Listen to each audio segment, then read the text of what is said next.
Ruto pale jana anakuja confuse mwananchi kuhusu mambo ya SHA pale KICC.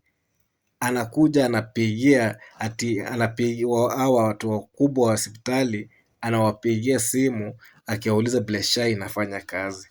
Ruto, wacha kupimanisha mwananchi akili. Na mwananchi ametembea kwa hospitali zote kama ako mgonjwa. Hajai kusaidika na SHA. Na SHA kitu ya kwanza nyinyi ndio mmepora SHA. Mmeleta kitu ati itasaidia mwananchi, kumbe ni wakati wenyu wa kupora hapa pesa mkipeleka nchi zingine, mko hapa na Nduale. Na Ruto, tumekuelewa na tumekujua. Sasa usikuja hapo na confuse mwananchi, unaanza kupiga simu mkiongea na wakubwa wa hospitali na hiyo mpango kwa mmeshapanga kitambo. Vile mtaongea na vile mtasema. Hakuna hospitali hapa Kenya hii yenye tutasema SHA inafanya kazi. Huyo mtu ako mgonjwa,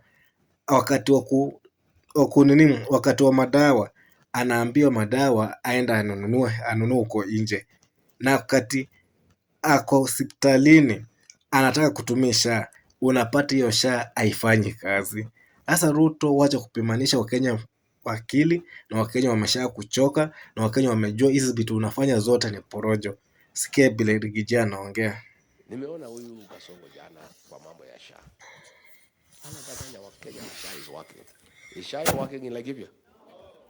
Where does this man live? Kwani ama ni kwenda safari anakuanga mgeni Kenya? Mpaka mambo ya Kenya haelewi. Tangu nikuje hapa sasa karibu 60 days. Every